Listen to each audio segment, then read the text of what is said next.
최근 LA 외곽을 덮친 대형 화재 때문에 전 세계가 술렁이고 있는데요. 그런데 이런 와중에 뉴욕의 여자 소방관 한 명이 자신의 할아버지를 위해 한국의 봄나무를 구하러 급히 한국행 비행기에 올랐다고 하면 믿으시겠나요? 과연 이 소방관에게는 무슨 일이 있었던 걸까요? 오늘 사연 바로 시작합니다. 안녕하세요. 저는 미국 LA 소방서에서 10년째 근무하고 있는 리베카 화이트입니다. 지금은 LA 소방서의 산불 진압 특수팀 팀장을 맡고 있죠. 제가 소방관이 된 것은 모두 90이 넘으신 증조 할아버지 덕분이에요. 증조 할아버지는 21살이던 해에 한국 전쟁에 참전하셨어요. 그러던 중 강원도 화천군 어느 능선 전투에서 복부에 관통상을 입으셨고 후방의 한 임시보호소에서 치료를 받게 되었죠. 그곳에는 같이 치료받던 한국군 상병이 있었는데 그는 전쟁이 치러지던 강원도 화천군 출신이라고 했죠. 그런데 어느 날 화천군 마을 주민 몇 분이 치료받던 상병을 찾아와 준호 어머니 조카라며 반가워했다고 해요. 같은 동네에서 멋모르고 뛰어다니는 철부지애인데 어쩌다가 전쟁에 참여하게 되었냐면서 눈물을 흘리는 분도 있었다고 했죠. 제 할아버지는 그 모습을 옆에서 지켜보면서 부러우면서도 깊은 감동을 받으셨다고 합니다. 그런데 다음 날부터 놀라운 일이 벌어졌습니다. 화천군 할머니들이 매일같이 봄나물로 만든 음식을 가져와 의료진들과 부상병들에게 나누어 주기 시작한 거예요. 특히 한 할머니는 할아버지에게 다가와 먼 나라에서 한국까지 와서 이렇게 다치다니, 다 같은 부모 자식인데. 미국에서 부모가 얼마나 걱정이 많으시겠냐며 따뜻하게 위로해 주셨다고 합니다.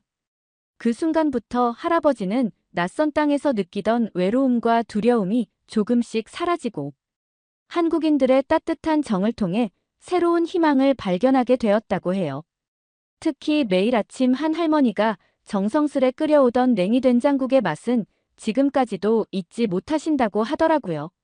마을 할머니들은 냉이가 피를 맑게 하고 상처 회복에도 좋다며 매일같이 정성껏 된장국을 끓여오셨어요. 실제로 증조 할아버지는 예상보다 빠르게 회복하셨고 그 은혜를 평생 잊지 못하셨습니다. 저도 어린 시절부터 이런 이야기를 들으며 한국인들의 따뜻한 마음씨와 인정에 깊은 감동을 받았죠. 특히 어려움 속에서도 서로 돕는 게 인간이야라는 증조 할아버지의 말씀은 우리 가문의 가훈이 되었고 그 영향으로 저는 남을 돕는 소방관의 길을 선택하게 되었죠. 미국에서 소방관은 12년 연속 어린이들이 가장 되고 싶어하는 직업 1위를 차지할 만큼 숭고한 직업이에요. 그런데 최근 LA에서 발생한 대형 산불은 저의 자부심에 큰 상처를 주었습니다. 아무리 노력해도 막을 수 없는 자연의 힘 앞에서 한계를 절감했기 때문이죠.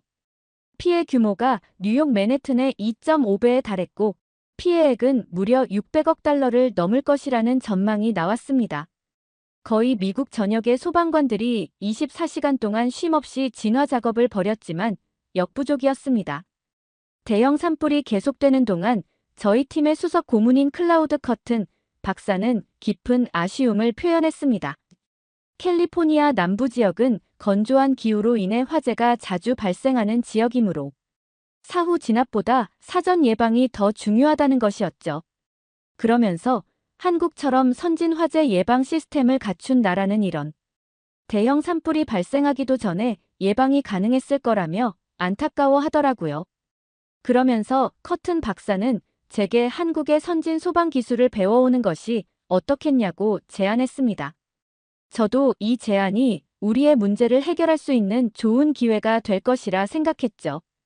결국 저는 소방서 최고 책임자인 포터 국장님을 찾아가 한국 방문을 공식 제안했고 다행히도 국장님께서는 흔쾌히 승인해 주셨습니다. 그렇게 저는 급하게 한국행 비행기에 올랐습니다. 한국에 도착해서는 소방재난본부를 방문했습니다. 도착하자마자 강주영이라는 여성 소방관이 산불 진압 특수팀 팀장이라며 자신을 소개하더라고요. 저는 한국에서 같은 여성 소방관을 만나게 되어 반갑고 신기했습니다. 강주영 팀장에게 한국의 선진 화재 예방 시스템을 견학하러 왔다고 말하며 설레는 마음을 전했죠. 그러자 강주영 팀장은 마침 지금 소방점검을 나가려는 참인데 직접 현장을 보는 것이 더 도움이 될 거라며 저를 초대했습니다. 그렇게 저는 한국 소방차에 처음 탑승하게 되었죠. 그런데 차에 탑승하자마자 LA의 소방차와는 완전히 다른 구조에 깜짝 놀라고 말았어요. LA에서는 대형 트레일러 형태의 소방차가 일반적인데 한국 소방차는 소형화된 것 같았죠. 제 표정을 읽었는지 강주영 팀장은 한국의 좁은 도로 특성을 고려해 소방차도 소형화하고 대신 다기능성 및 효율성을 추구한다고 하더라고요. 더욱 놀라웠던 것은 차량 내부의 다기능성이었습니다. LA의 소방차가 주로 화재 진압에 특화되어 있다면 이 차량은 화재 진압은 물론 응급의료 장비와 화학물질 대응 시설까지 갖추고 있었죠. 게다가 후륜 조향도 자동화되어 있어서 LA처럼 사람이 직접 조작할 필요가 없다는 점도 인상적이었습니다. 특히 차량 내부에 설치된 첨단 관제 시스템은 LA의 그것과는 비교도 되지 않았습니다. 실시간으로 화재 발생 지점과 최적의 이동 경로를 계산해주는 것은 물론 주변의 소화전과 급수 시설까지 한눈에 파악할 수 있었죠. LA에서는 아직도 무전기로 이런 정보들을 하나하나 확인해야 하는데 말입니다. 문득 이런 시스템이라면 LA의 대형 산불도 더 효과적으로 대처할 수 있지 않을까 하는 생각이 들었어요. 특히 실시간으로 화재 상황을 파악하고 대응할 수 있다면 그토록 많은 인명과 재산 피해를 줄일 수 있었을 텐데 하는 아쉬움이 가슴 한켠을 파고들었죠. 차가 목적지를 향해 달리는 동안 제 생각을 읽었는지 강주영 팀장이 한국의 AI 기반 화재 예측 시스템을 설명해주기 시작했습니다. 한국의 AI 기반 화재 예측 시스템이 실시간으로 수집되는 빅데이터를 통해 화재 위험도를 예측하고 그에 따라 점검 우선순위가 자동으로 정해진다는 것이었죠. 저는 강주영 팀장의 말을 들으며 LA는 아직도 수기로 점검 일정을 잡고 있다는 말을 꺼내기가 민망해졌습니다. 조심스럽게 미국은 아직 아날로그 방식으로 운영되고 있다고 말하니 강주영 팀장이 놀란 표정을 지었죠. 그러다가 문득 저는 한 가지 의문이 들었어요. 이렇게 뛰어난 AI 시스템이 있다면 굳이 현장 점검까지 나갈 필요가 있을까 하는 생각이 든 거죠. 그러자 강주영 팀장은 화재는 언제 어디서든 일어날 수 있기 때문에 점검을 게을리할 수 없다고 했습니다. 2번, 3번 조심하는 것은 소방관의 책임이라는 말도 덧붙였죠. 그렇게 소방점검차 도착한 곳은 좁은 골목길에 위치한 한 노래주점이었습니다. 낡은 간판과 어두컴컴한 입구를 보니 왠지 불안한 마음이 들었죠. 날은 이미 어두워지고 있었는데 가게 안의 손님은 이미 만원인 것 같더라고요. 그런데 우리가 들어서자 주인은 짜증 섞인 목소리로 왜 또 점검을 나왔냐며 혹시 건너편 업소에서 민원을 넣은 거 아니냐고 묻더라고요. 솔직히 저도 주인의 마음이 이해가 되긴 했어요. 장사하는 시간에 제복을 입은 소방관들이 들이닥치면 손님들이 불편해할 테니까요. 그런데 강주영 팀장은 차분하게 점검 이유를 설명하면서도 한치의 양보도 없이 꼼꼼하게 시설을 확인하는 거 아니겠어요. 특히 놀라웠던 건 그녀가 30개가 넘는 룸을 일일이 점검하면서 스프링클러와 화재 감지기를 직접 손으로 만져가며 확인하는 모습이었어요. 그중 한 룸에서는 마침 있던 손님이 적극적으로 나서서 불량했던 소화기 위치를 지적해 주었고 강주영 팀장은 그 자리에서 주인에게 개선을 요청했죠. 저는 조심스럽게 그래도 손님이 있는 가게에 와서 점검을 하면 장사에 방해가 되지 않느냐고 물었습니다. 그런데 강주영 팀장의 대답은 예상과 달랐어요. 오히려 손님이 많은 곳이니 더 철저히 화재 대비를 해야 한다는 것이었죠. 그 말을 듣는 순간 머리를 한 대 맞은 것처럼 깨달음이 왔습니다. 너무나 당연한 말이었는데 그 안에 화재를 대하는 진정한 소방관의 자세가 담겨 있었기 때문이었죠. 돌아오는 길에 강주영 팀장은 예전에 이런 노래주점에서 화재가 났던 사례를 들려주었습니다. AI가 아무리 발달해도 결국 현장에서 직접 보고 듣고 느끼는 것을 대체할 순 없다는 말도 덧붙였죠. 그 말을 들으며 저는 첨단 기술과 인간의 노력이 조화를 이루는 한국의 소방 시스템에 깊은 감명을 받았습니다. 그런데 그렇게 한국에서의 바쁜 일정을 보내고 있던 어느 날, 예상치 못한 전화 한 통을 받게 되었습니다. LA에 계신 증조 할아버지의 건강이 급격히 악화되었다는 소식이었죠. 갑작스러운 소식에 가슴이 철렁 내려앉았는 것 같았죠. 그날 저녁 병원에 계신 할아버지와 화상 통화를 하게 되었어요. 할아버지는 평소와 달리 기운 없는 목소리로 제가 잘 지내고 있는지, 한국 음식은 입에 맞는지 물어보시더라고요.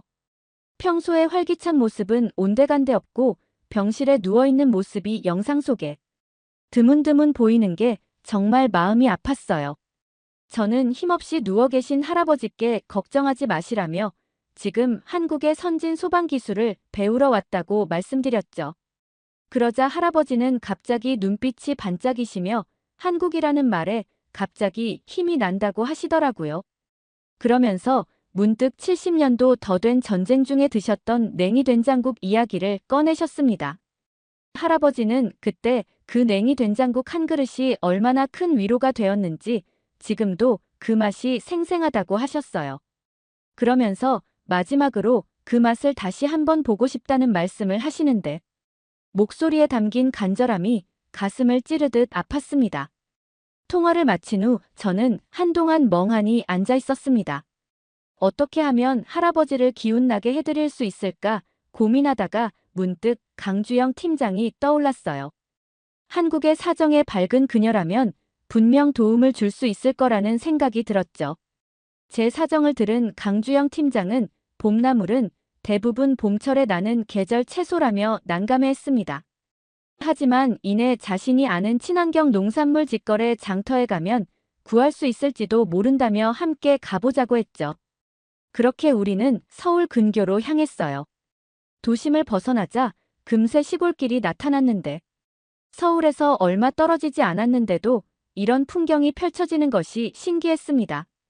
그런데 차창 밖으로 보이는 길가의 푸른 잎들이 눈에 들어오더라고요. 순간 저는 호기심에 차창 밖을 가리키며 혹시 저것들이 봄나물이 아니냐고 물었습니다.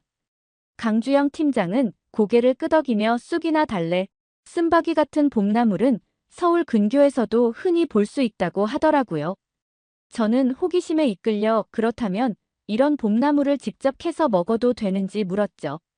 그런데 강 팀장은 도로변이나 도심 주변의 야생 봄나물에는 카드뮴이나 납 같은 중금속이 포함되어 있을 수 있어 위험하다고 설명하는 거 아니겠어요. 그러면서 봄나물은 재배하는 곳에서 관리된 봄나물을 구매하는 것이 안전하다고 덧붙였습니다. 저는 강주영 팀장의 말에 고개를 끄덕이면서도 도시 근교 어디서나 이렇게 봄나물을 볼 수 있다는 사실이 무척 신기했죠.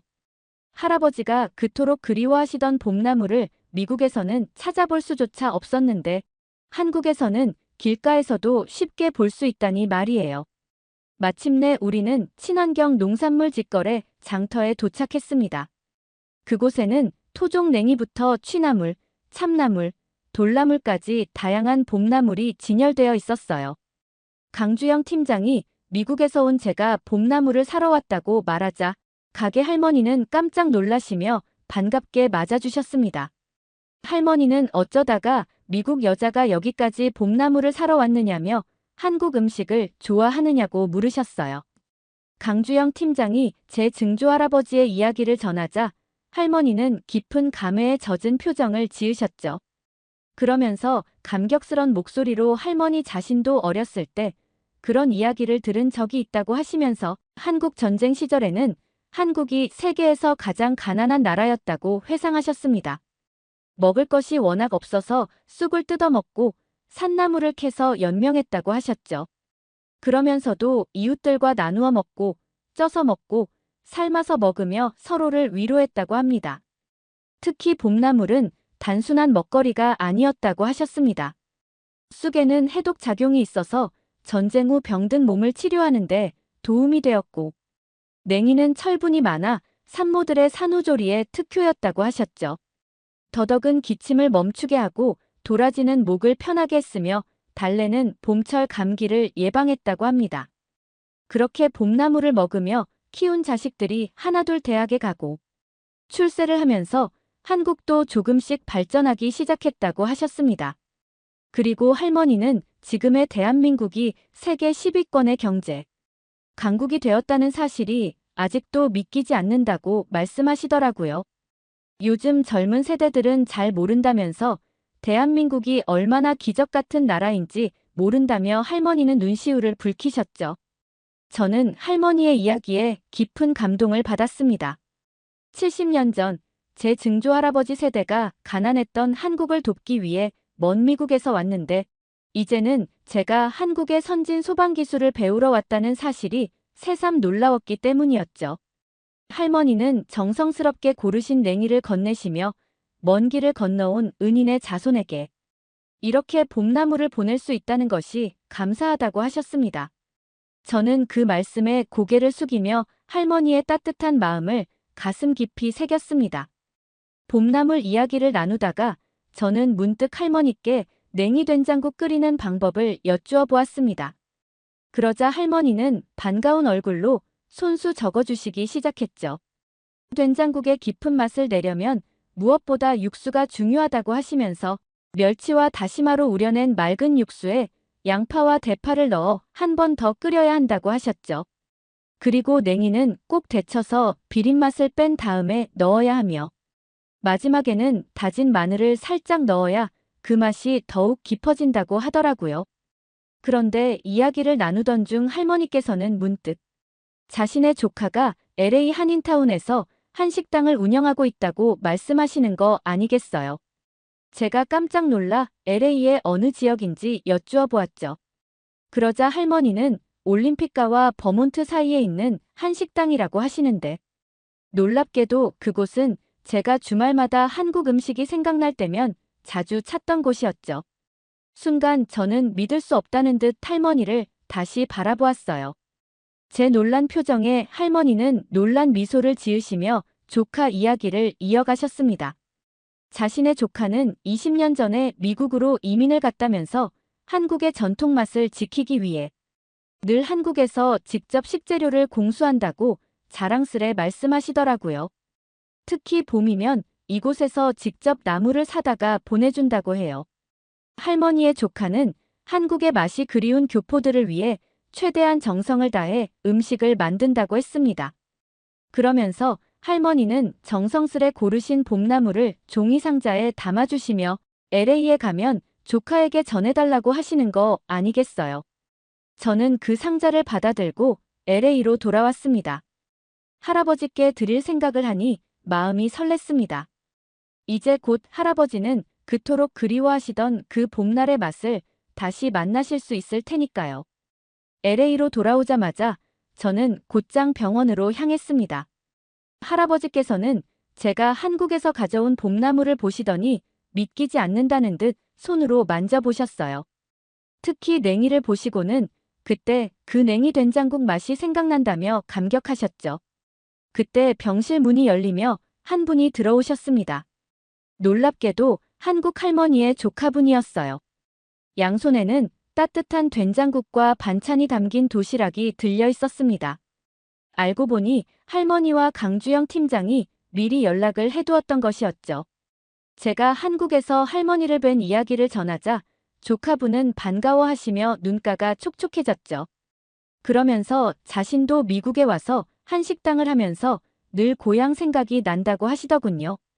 자신도 이런데 그 어린 나이에 이름도 모를 한국을 위해 목숨 걸고 싸우신 미군 참전용사는 오죽했겠냐면서 특히 대한민국을 위해 싸워주신 한국전쟁 참전용사에게는 무엇이든 해드리고 싶다며 정성껏 준비해 오셨다고 했습니다. 그 순간 침대에 누워 계시던 할아버지의 입가에도 따뜻한 미소가 번졌어요. 특히 조카분이 정성스레 준비해 오신 냉이 된장국을 펼치자 병실 안에 냄새가 은은하게 퍼졌고 할아버지는 그 향기에 벌써 눈시울을 붉히고 계셨습니다. 그 옆으로는 도라지나물, 취나물, 고사리 나물 같은 각종 한국 나물 반찬들도 보였습니다. 저도 그 모습을 바라보며 눈앞이 뿌옇게 흐려졌어요. 70년의 세월을 뛰어넘어 이어진 인연이 만들어낸 이 순간이 마치 영화의 한 장면처럼 제 가슴 깊이 새겨졌기 때문이었죠. 할아버지는 첫 숟가락을 드시고는 한동안 말씀을 잇지 못하셨습니다. 그러다 천천히 입을 여시며 70년 전 그때 그 맛 그대로라고 하시면서 눈물을 흘리셨죠. 그런데 더욱 놀라운 일이 벌어졌어요. 그날 저녁부터 할아버지의 입맛이 조금씩 돌아오기 시작한 거예요. 며칠 뒤 회진을 도는 의사 선생님의 표정이 달라졌습니다. 할아버지의 차트를 확인하시더니 놀란 목소리로 도대체 어떻게 된 일이냐고 물으셨죠. 제가 조심스레 한국에서 가져온 봄나물과 된장국 이야기를 꺼내자 의사 선생님은 믿을 수 없다는 듯 고개를 저으셨습니다.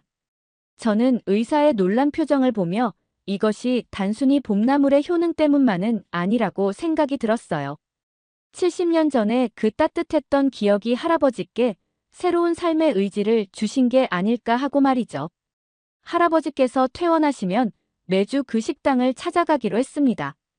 이제 냉이 된장국은 우리 가족의 특별한 건강식이 될 테니까요.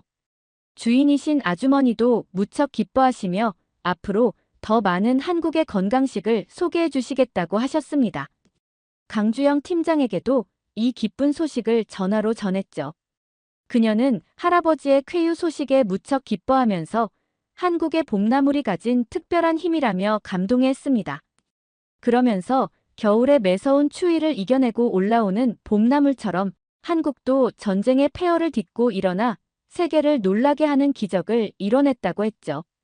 그 말을 듣는 순간 가슴 한켠이 뜨거워졌습니다. 6.25 전쟁 후 세계에서 가장 가난했던 나라가 불과 30년 만에 세계 10대 경제 강국으로 올라선 나라는 지구상에서 대한민국이 유일하다고 하더군요. 할아버지께서 지키고자 했던 그 작은 나라가 이제는 세계를 감동시키는 위대한 나라가 되어 있었습니다. 저는 그런 한국의 깊은 감사를 느꼈습니다. 할아버지의 건강도 우리 소방서의 발전도 모두 한국이라는 기적의 나라가 있었기에 가능했으니까요. 오늘 사연 어떻게 들으셨나요? 끝까지 들어주셔서 정말 감사합니다. 오늘 사연이 재미있으셨다면 좋은 의견을 댓글로 남겨주세요. 공유도 많이 해주시고요. 구독 버튼까지 눌러주시면 정말 감사하겠습니다. 저는 더 좋은 사연으로 찾아뵐게요. 감동도서관이었습니다. 감사합니다. 2025년 전 세계 10억 명이 시청하는 타임스퀘어 새해맞이 카운트다운 행사에서 120년 역사상 최초로 한국 기업이 메인 스폰서로 선정되었습니다. 뿐만 아니라 2025년 새해부터 한국 자동차와 드라마, 치킨, 심지어 레깅스까지 뉴욕 전역이 한국 브랜드로 난리가 났다고 하는데요. 게다가 올해는 독일 벤츠와 일본 도요타도 메인 스폰서가 쟁탈전에 뛰어들었다고 하는데 어떻게 해서 한국 브랜드들이 뉴욕 심장부를 전부 싹쓸이하게 된 걸까요? 새해맞이 행사를 준비하던 타임스퀘어 한 기획자의 놀라운 이야기를 바로 시작합니다. 안녕하세요. 저는 타임스퀘어 얼라이언스의 이벤트 기획자 바브라 쉴즈입니다. 타임스퀘어 얼라이언스는 뉴욕의 상징인 타임스퀘어의 모든 행사와 브랜드 광고를 총괄하는 비영리 단체인데요. 특히 타임스퀘어에서 열리는 새해맞이 카운트다운은 전 세계 200여 개국에서 생중계되는 글로벌 이벤트입니다. 매년 100만 명이 넘는 인파가 타임스퀘어에 모여들고 10억 명 이상이 TV와 온라인으로 시청하죠. 저는 여기서 메인 스폰서 선정과 브랜드 쇼케이스 기획을 담당하고 있어요. 그런데 2025년 새해맞이 행사에서 메인 스폰서로 한국 자동차 브랜드가 확정되었다는 사실을 알고 계신가요? 사실 2021년에도 기아 EV6가 타임스퀘어에서 세계 최초로 공개되어 글로벌 전기차 시장을 뒤흔든 적이 있었는데 이번에도 또 한국 기업이 뉴욕의 심장을 사로잡게 된 거죠. 이번에는 사실 도요타의 럭셔리 브랜드 렉서스가 메인 스폰서 자리를 노리고 있었거든요. 그래서 저는 다시 한국 브랜드가 타임스퀘어를 독점하는 건 균형에 맞지 않다고 생각했죠. 사실 제가 대학 시절 도쿄에서 유학을 보낸 경험 때문에 도요타의 렉서스를 좋아하는 것도 한 이유가 되긴 했지만요. 그날도 저는 새해맞이 행사의 메인 스폰서 선정을 위한 회의장으로 향하는 중이었어요. 그런데 로비에서 마케팅 총괄 매니저인 제이슨 리를 만나게 되었어요. 엘리베이터로 가는 동안 그는 흥분된 목소리로 이야기를 시작했죠. 이번에도 한국의 브랜드가 연초부터 뉴욕을 점령하게 되었다면서 한국의 제안이 얼마나 혁신적인지 설명하더군요. 그런데 이야기를 계속 듣고 있다 보니까 제이슨이 마치 이미 모든 게 결정된 것처럼 말하는 거 아니겠어요. 그래서 저는 렉서스의 오랜 명성과 신뢰도를 언급하며 이번에는 전통 있는 브랜드가 선정되어야 하지 않겠냐며 한국 브랜드도 좋지만 너무 성급하게 단정 짓는 것 아니냐고 지적했죠. 그러자 제이슨은 의미심장한 미소를 지으며 고개를 젓더라고요. 현재 미국에서 한국차의 인기는 단순한 과대평가가 아닌 실제 시장이 증명하는 현실이라면서 작년 상반기 미국 전기차 신차 등록 대수를 구체적으로 언급했어요. 현대기아차가 47,000대를 기록했는데 이는 자국차 포드 29,000대를 2배가량 뛰어넘고 독일차 벤츠는 17,000대를 3배가량 뛰어넘는 수치였죠. 저는 그 말을 듣는 순간 귀를 의심할 수밖에 없었습니다. 미국의 상징과도 같은 포드를 한국 브랜드가 압도했다니 도저히 믿기지 않았죠. 그게 정말 맞나요? 혹시 일시적인 현상 아닌가요? 라고 되물을 수밖에 없었어요. 그러자 제이슨은 한국은 늘 이런 식으로 불가능해 보이는 일을 현실로 만드는 나라라고 설명했어요. 특히 최신 기술에 민감한 미국의 젊은 얼리어답터들 사이에서 기아 EV9은 이미 테슬라 모델 X를 뛰어넘는 혁신적인 모델로 인식되고 있다고 하더군요.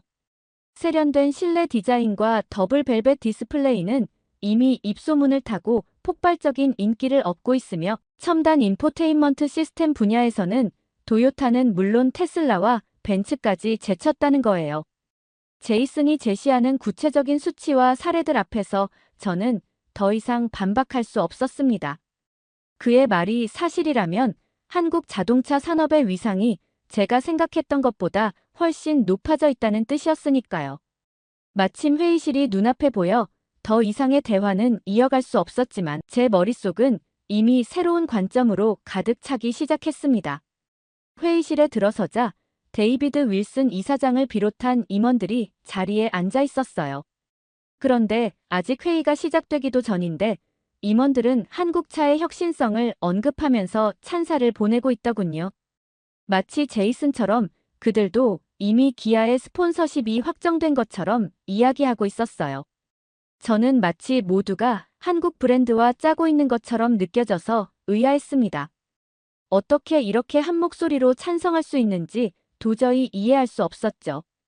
회의가 시작되고도 분위기가 너무 일방적으로 흘러가자 중국계 미국인 리하오 부사장이 불편한 기색을 드러내며 발언했어요. 중국의 비아디나 샤오펑도 충분한 경쟁력이 있는데 한국 브랜드만 특별 대우하는 것 아니냐며 날을 세웠죠. 그러자 한국 브랜드를 지지하던 존 콜 이사도 타임스퀘어 얼라이언스 120년 역사상 한 브랜드가 이렇게 연속으로 주요 행사를 맡는 건 전례 없는 일이라며 우려를 표했어요. 저는 속으로 드디어 이성적인 의견이 나오는구나 하고 생각했죠. 그런데 그동안 팔짱을 끼고 묵묵히 지켜보던 데이비드 총괄 기획 이사장이 테이블을 가볍게 두드리며 입을 열었어요. 모두의 우려가 이해 안 되는 건 아니지만 오히려 타임스퀘어 얼라이언스가 한국의 글로벌 영향력을 더 적극적으로 활용해야 한다고 말하더군요. 대한민국은 늘 우리의 예상을 뛰어넘는 나라라면서 특히 2025년은 대한민국이 뉴욕을 점령하는 해가 될 거라고 했죠. BTS가 빌보드를 석권하고 블랙핑크의 아파트 노래가 전 세계 92개국에서 1위를 차지했듯이 이제는 한국 브랜드들이 글로벌 트렌드를 이끌고 있다고 말이죠. 특히 미국의 젊은 층은 SNS에서 한국을 일상적으로 소비하고 있다면서 틱톡에서 K뷰티가 매일 수십만 건씩 언급되고 인스타그램에서는 K푸드 해시태그가 매달 1,000만 건을 넘는다고 구체적인 수치를 제시했어요. 이는 같은 아시아권의 일본이나 중국의 문화 콘텐츠와는 비교도 안 되는 수준이라고 강조했습니다. 저는 이 모든 상황이 믿기지 않아 잠시 숨을 골라야 했어요. 마침 데이비드 이사장이 10분간의 휴식 시간을 선언했죠. 잠시 휴식 시간이 되자 저는 휴대폰으로 최근 뉴스를 확인했습니다. 그런데 그때 오징어 게임이가 전 세계 93개국에서 1위를 기록했다는 소식이 눈에 들어왔어요. 순간 한국에 대한 이사진들의 열광적인 반응이 이해되기 시작했죠. 특히 뉴스 영상 속 공기놀이 장면이 궁금해져서 자세히 들여다보게 되었어요. 한국 사람들이 어렸을 때 학교 운동장에서 쉬는 시간마다 즐기던 놀이라고 하더군요. 그런데 이게 순식간에 바이럴되어서 미국에서 공기놀이 챌린지가 시작됐어요. 댓글에서는 공기를 살 수 있는 곳을 알려달라는 요청이 인기 댓글로 떠올랐더라고요. 그러면서 오징어 게임에 나온 한국 놀이는 심플하면서도 중독성이 강하다는 말과 함께 이래서 한국이 글로벌 트렌드 세터구나 라는 반응이 쏟아지는 거예요. 순간 저도 오징어 게임 1에서 달고나 먹는 장면에 매료되어 친구와 직접 도전했던 기억이 생각났어요. 그런데 오징어 게임 2에서도 한국의 게임이 세계를 매료시키다니 놀라지 않을 수 없었죠. 3년 전에 1등했던 콘텐츠가 3년 뒤에도 다시 공개하자마자 1등을 한다는 게 믿기지 않았거든요. 더구나 공기놀이라니 너무 단순한 게임 아닌가 싶었죠. 궁금증을 참을 수 없어서 저는 넷플릭스에서 프로듀서로 일하는 대학 친구 케이트에게 전화를 걸었어요. 어떻게 이렇게 간단한 놀이로 또다시 세계를 사로잡을 수 있는지 물어보자 케이트는 흥분된 목소리로 설명하기 시작했죠. 케이트의 말로는 넷플릭스 역사상 후속작이 전작의 성공을 뛰어넘은 경우는 거의 없었다고 해요.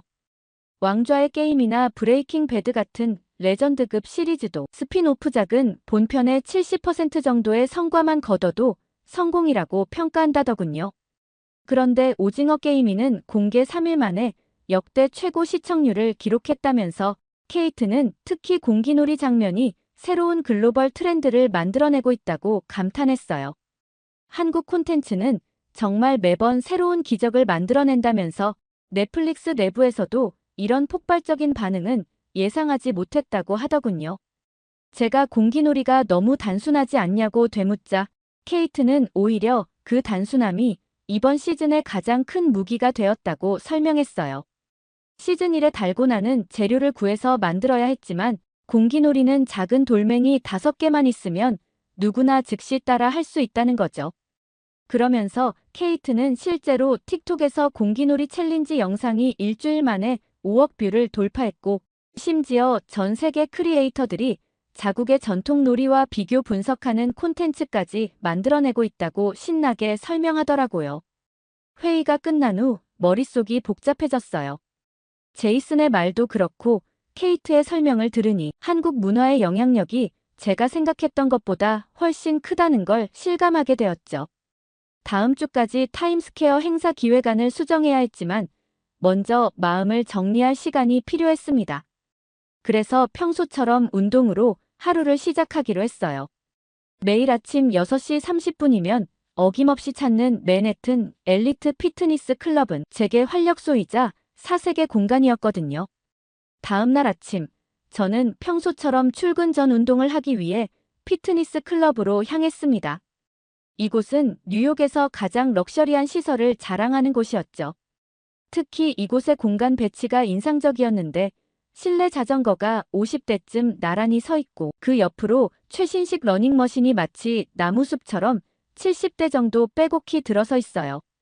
운동을 하려고 자전거나 러닝머신 위에 올라서면 시선이 자연스럽게 정면 거울로 향하게 되고 그 거울을 통해 지나가는 사람들의 모습이 고스란히 보이게 되어 있죠. 처음에는 다른 사람들의 힘주어 운동하는 표정이나 땀에 젖은 운동복 차림이 신경 쓰이기도 했지만 오히려 그들의 열정적인 모습에서 자극을 받게 되더라고요. 이곳이 뉴욕에 있는 최고급 피트니스 센터인 만큼 월스트리트의 금융인부터 브로드웨이의 배우들까지 뉴욕의 엘리트들 모두가 새벽부터 자신의 건강과 몸매 관리에 몰두하고 있었거든요. 그날도 저는 여느 때처럼 러닝머신에 올라가기 전에 스트레칭 매트 위에서 허리를 비틀고 있었어요. 그런데 맞은편에서 운동하는 두 여성이 눈에 들어왔죠. 한 명은 패션 매거진 보그의 에디터로 보이는 금발의 슬림한 여성이었고, 다른 한 명은 빅토리아 시크릿 모델처럼 날렵한 턱선과 매끈하고 긴 다리를 가진 여자였죠. 저도 여자지만 키가 170 정도인데 두 명의 여성은 저랑 비슷할 키 같은데도 모델 체형이라 몸매가 더 예뻐 보이더라고요. 별 관심 없는 척하면서 자연스럽게 보고 있었는데 주변에서 운동하는 남자들도 순간 하던 운동을 멈추고 힐끗거리는 것 같더라고요. 저도 무의식적으로 저 언니들처럼 되고 싶다는 생각이 들어 관심 없는 척하면서 곁눈질로 계속 살펴보게 되었죠. 그런데 두 사람이 입고 있는 운동복이 색깔만 다르고 똑같은 거예요. 레깅스 때문에 두 여자의 실루엣이 너무나 아름다워 보였고, 특히 운동할 때마다 근육의 움직임이 그대로 드러나면서도 과하지 않게 잡아주는 게 엄청 신기했어요. 보통 운동복은 땀이 차면 불편하게 달라붙거나 미끄러지기 마련인데 그들의 레깅스는 격렬한 운동 중에도 형태가 그대로 유지되면서 몸매를 더욱 돋보이게 만들었죠. 자세히 보니 한국의 제2레깅스 브랜드였더라고요. 그때 지난주 일본으로 출장을 갔다 온 친구 엘리나에게 들었던 이야기가 떠올랐어요. 엘리나는 일본에서 패션 바이어로 일하고 있는데 최근 일본에서 한국 레깅스 열풍이 대단하다며 흥분된 목소리로 통화를 한 적이 있었거든요. 한국의 레깅스 브랜드가 일본에서 오픈 매장도 없이 200억 원의 매출을 기록했다는 거였죠. 매장이 생기기도 전에 온라인 사전 판매만으로 이룬 실적이라고 했어요. 심지어 팝업 스토어가 오사카와 도쿄에 열렸을 때는 현지인들이 새벽부터 줄을 서서 기다렸다고 하더군요. 그때 당시 엘리나와 통화할 때는 일본이 덥고 습한 날씨 때문에 같은 아시아권의 레깅스가 인기를 얻은 거라고만 생각했었죠. 그런데 지금 눈앞에서 모델처럼 보이는 뉴욕의 패션 엘리트들이 실제로 그 레깅스를 입고 운동하는 모습을 보니 이건 단순한 우연이 아니라는 생각이 들었어요. 저도 모르게 온라인 쇼핑몰 주소를 물어보고 싶은 충동이 들 정도였죠. 그렇게 한국 레깅스 브랜드를 검색하려고 휴대폰을 꺼내려는 순간이었어요. 갑자기 50대로 보이는 한 남성이 덤벨 운동기구에서 운동을 하려고 하면서 제 시야를 가리는 거예요. 그러더니 웨이트 운동기구를 워밍업도 없이 들려고 시도했죠. 그런데 딱 보기에도 엄청 무거워 보이는 걸 들려고 하더니 잘 들지도 못하면서 끙끙 소리를 내는 거 아니겠어요. 아마 아까 저 두 명의 여성들에게 자신을 과시하려는 건지 뭔지 아무튼 굳이 제 눈앞에서 그러니깐 너무 민망하고 불편했죠. 무게도 제대로 들지 못하면서 억지로 하는 모습이 안쓰러워 보여 뭐 저런 사람이 있나 싶어서 고개를 돌리려고 했는데 순간 이어지는 모습에 저는 경악하고 말았어요. 그 남자는 갑자기 뒤로 돌아 스트레칭을 하려고 고개를 숙이면서 엉덩이 부분을 제 시야 쪽으로 들이미는 거 아니겠어요. 그런데 축 늘어진 운동복 때문에 그 남자 속옷이 보이고 배가 옆으로 삐져나온 모습이 보이더라고요. 튀어나온 뱃살이며 거기에 덥수룩한 털까지 보여서 갑자기 속이 너무 불편해졌습니다. 눈을 빠르게 돌리고 심호흡을 하면서 깨끗한 생각을 하려고 애썼죠. 아까 본 아름다운 두 여성의 모습을 떠올리면서 기분 전환을 하려 했어요. 그런데 그 남자가 기지개를 펴면서 중국어로 뭐라 하는 거예요. 다들 건강하게 운동하려고 하는 건 좋은데 너무 눈살이 찌푸려져서 속이 정말 안 좋았죠. 그냥 그 남자가 내 시야에 걸려서 그런 거니 하고 다시 고개를 돌려 휴대폰을 확인하려고 했어요. 그런데 그 중국인이 갑자기 다른 운동기구로 가면서 제 바로 앞을 지나가는 게 아니겠어요. 순간 코를 찌르는 땀 냄새가 확 퍼졌는데 정말 최악이었습니다. 마치 오래된 식초와 썩은 양파를 섞어놓은 듯한 시큼하고 텁텁한 악취였어요. 정말 몇 달은 안 씻었는데 운동을 해서 나는 그런 악취였죠. 순간 한국 레깅스 검색이고 뭐고 올해 들어 가장 최악의 불쾌함을 순간적으로 경험했어요. 피트니스 센터에서 누구나 땀을 흘릴 수는 있지만 이 정도 악취면 회원 강제 탈퇴를 해야 하는 거 아닌가 생각이 들 정도였죠. 특히나 여긴 뉴욕 상류층 피트니스 센터잖아요. 평소 피트니스 센터를 이용하는 유럽이나 미국 회원들은 대부분 에티켓을 잘 지키고 깔끔한 운동복 차림이었거든요. 운동 중간중간 땀을 닦아내고 향수나 데오도란트로 채취 관리도 철저히 하는 편이었죠. 특정 나라를 비하해서는 안 되지만 중국인 혐오 생각이 들었어요. 결국 저는 어쩔 수 없이 자리를 옮길 수밖에 없었죠. 이런 좋지 않은 경험을 한 후 저는 잠시 러닝머신 앞에 서서 생각에 잠겼어요. 아까 본 두 여성의 완벽한 몸매가 자꾸 눈앞에 아른거렸거든요. 7년 넘게 피트니스 센터를 다녔지만 저렇게 아름다운 바디라인은 처음 봤거든요. 문득 저도 그들처럼 될 수 있지 않을까 하는 생각이 들었죠. 마침 시계를 보니 아침 7시 30분이고 출근 시간까지 여유가 있었어요. 평소에도 궁금했던 피트니스 상담을 받아볼 좋은 기회라고 생각했죠. 어차피 새해를 맞이해서 제 자신에게 투자할 계획도 있었고 이참에 체계적인 운동 프로그램을 시작해보고 싶었거든요. 결국 저는 피트니스 센터 2층에 있는 상담실로 발걸음을 옮겼습니다. 상담실에 들어서자 모니카 센터장이 반갑게 맞아주었어요. 저는 곧바로 아까 본 두 여성 회원처럼 몸매를 가꾸고 싶다고 말했죠. 어떻게 하면 저렇게 아름다운 바디라인을 만들 수 있는지 궁금하다고 했죠. 그런데 모니카는 환한 미소를 지으며 그 두 회원은 한국인 필라테스 강사 혜정이 진행하는 프리미엄 클래스를 수강하고 있다고 하더군요. 게다가 그들이 입고 있던 레깅스도 한국 브랜드라면서 착용감이 좋아 운동 효과도 높인다고 설명했어요. 특히 한국의 필라테스는 최근 전 세계적으로 주목받고 있다면서 블랙핑크 제니도 이 프로그램을 받고 있다고 하더라고요.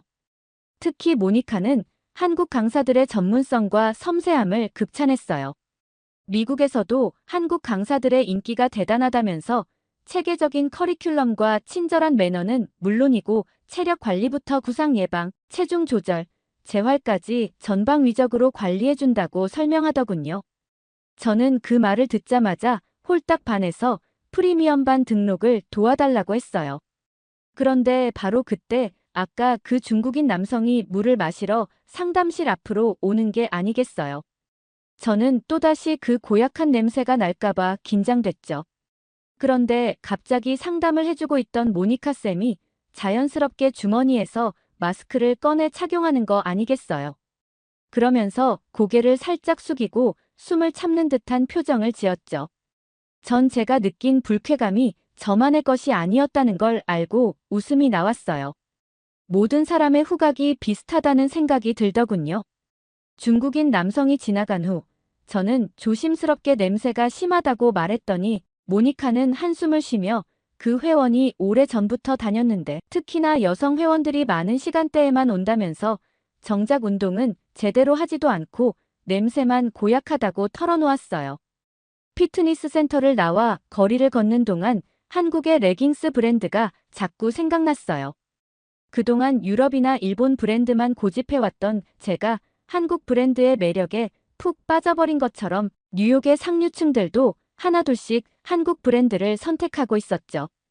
처음에는 이해할 수 없었던 타임스퀘어 새해맞이 행사에 기아 자동차 메인 스폰서 선정도 이제는 당연한 결과처럼 느껴졌어요. 문득 고개를 들어보니 타임스퀘어 전광판들이 한국 브랜드들로 가득했어요. BBQ 치킨 광고가 흘러나오고 바로 옆에서는 오징어 게임의 공기놀이 장면이 방영되고 있었죠.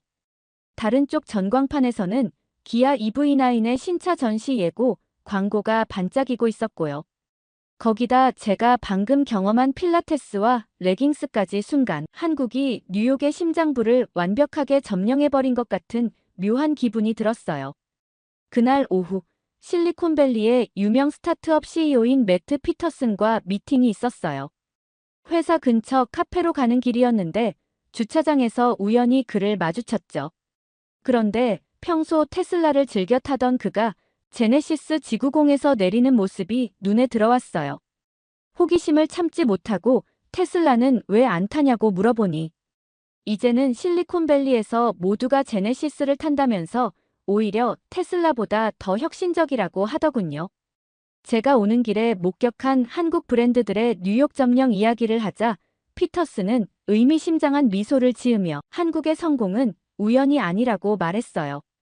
그는 자신이 한국을 좋아하는 건 문화나 음식 때문이기도 하지만 특히 기술력은 이미 세계 최고 수준이라고 단언하더군요. 피터스는 특히 작년에 있었던 골프 선수 타이거 우즈의 제네시스 GV80 사고 이야기를 꺼냈어요. LA 근교에서 차가 수차례나 전복되고 공중회전까지 했는데도 타이거 우즈가 기적적으로 생존했다는 거였죠. 25년 차 LA 교통경찰이 현장을 보고 놀라워했다면서 차량이 저 정도로 완파됐는데 운전자가 살아남은 건 기적이라고 했대요. 그 경찰이 다음 날 바로 제네시스 대리점으로 달려가 계약했다는 이야기도 덧붙이더군요. 피터스는 그러면서 사고를 겪은 타이거 우즈가 얼마나 감동했는지 이야기해 주었어요. 타이거 우즈가 정의선 현대차 그룹 회장과 LA의 한 레스토랑에서 식사를 하면서 제 생명을 구해주셔서 감사합니다라며 오히려 자신이 식사비를 계산했다는 거예요. 정의선 회장이 깜짝 놀라 왜 그러셨어요? 라고 묻자 타이거 우즈는 자신이 30년 넘게 골프를 치면서 세계 각국의 최고급 차들을 경험했지만 한국의 기술력이 자신의 생명을 구했다면서 감격에 겨운 목소리로 감사 인사를 전했다고 하더군요. 그의 말을 듣고 있자니 왠지 가슴 한켠이 뭉클해졌어요. 세계 최고의 골프 선수가 한국 기술의 우수성을 직접 경험해보고 이렇게 감동한 것은 전 세계가 한국의 실력을 인정한 것이나 마찬가지라는 생각이 들었거든요. 피터스는 이야기를 이어가며 최근 BMW 연쇄 화재 사건을 언급했어요. 미국 전역에서 BMW 차량 수십 대가 주행 중 불이 나면서 이제 독일 차는 위험한 구시대의 유물로 전락했다고 하더군요. 일본 차는 30년간의 영광을 뒤로 한 채 혁신성이 떨어지는 할머니 차라는 이미지가 굳어져서 이제 미국에서 일본 차를 타는 건 마치 시대에 뒤처진 사람이라는 인식이 퍼져 있다고 했어요. 반면 한국 브랜드는 첨단 기술력과 세련된 디자인으로 젊은 층의 마음을 사로잡아 새로운 프리미엄의 대명사가 되었다면서 특히 제네시스는 실리콘밸리 CEO들과 월스트리트 금융가들 사이에서 성공과 혁신의 상징으로 자리 잡았다고 하더군요.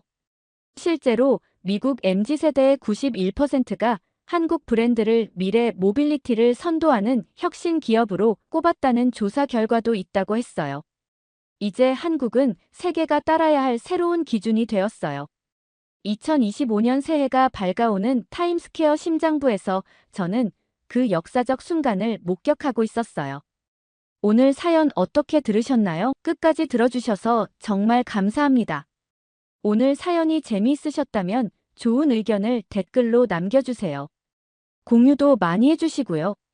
구독 버튼까지 눌러주시면 정말 감사하겠습니다. 저는 더 좋은 사연으로 찾아뵐게요. 감동도서관이었습니다. 감사합니다. 최근